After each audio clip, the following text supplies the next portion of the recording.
આમાં ઉનાળામાં અમારે 45 ડિગ્રીમાં એટલું બધી ગરમી હતી ને, પાણી 3 દિવસે મળતું હતું અને હું તો ખેતરમાં આવતો જ નહોતો. આ તો મને ડાયા કાકાનો સંપર્ક થયો, એને મને મલ્ટીપ્લાઇસ વિશે મને કંઈક જાણ આપી અને મેં મલ્ટીપ્લાસનો ઉપયોગ કર્યો. એમાં ઉપયોગમાં એવું થયું કે મેં એકવાર ઉપયોગ કર્યો એટલે મને કાંઈક એમાં રિઝલ્ટ દેખાયું. પછી મેં વીઘે 4 કિલો પ્રમાણે મેં આ મલ્ટીપ્લસ સ્પ્રે કરીને આપ્યું ખરું, પાયામાં આપ્યું અત્યાર સુધીમાં. અને નારાયણ અસ્ત્ર ને એ બધી દવા મેં 3 સ્પ્રે કર્યા છે અને એમાં તમે આ જોઈ રહ્યા છો કે આવું રિઝલ્ટ મને મળ્યું છે. આમાં શરૂઆતમાં શું કોઈ છોડ ફેલ થતા હતા? હા, શરૂઆતમાં એકદમ પીળાશ જ થઈ જતા હતા. આપણે જ્યારે એકવાર આવ્યા હતા ત્યારે કોઈક છોડમાં વાયરસ બી હતો.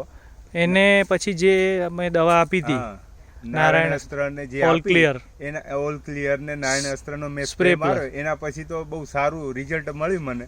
જે વાયરસ વાળા છોડ હતા એ બી રિકવર થઈ ગયા અને જે કુંજરા હતા ને એ પણ અત્યારે નવા પાન ડેવલપ થઈને નવા પાન ઓકે, એમાં એ સારું રિઝલ્ટ છે. આમાં કેવું લાગે છે? શું કે રિઝલ્ટ કેટલા પપૈયા ઉતરશે એક છોડવે? હા, મારી ગણતરી મેં 4 વર્ષ પહેલા મેં પપૈયા કર્યા હતા, એમાં મેં ટ્રીટમેન્ટ તો આપણે કઈ હતી જ નહીં, પણ 70 કિલો એ વખતે ઉતર્યા હતા. પણ અત્યારે મને લાગે છે 120 થી 130 કિલો પ્રમાણે આગળ પણ છે, પણ 130 પ્રમાણે ઉતરશે એવા મને ફળની સાઈઝ દેખાય.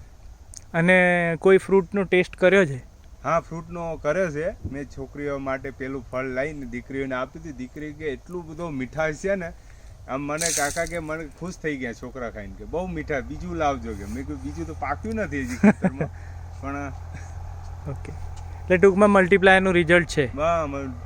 મલ્ટીપ્લાયનું રિઝલ્ટ છે મારામાં મળ્યું છે એટલે હું કહું છું. અને ખરેખર હજી પણ મારે આપવાની વિચાર છે કે હજી મારો વજન વધે આ પેલા પપૈયામાં.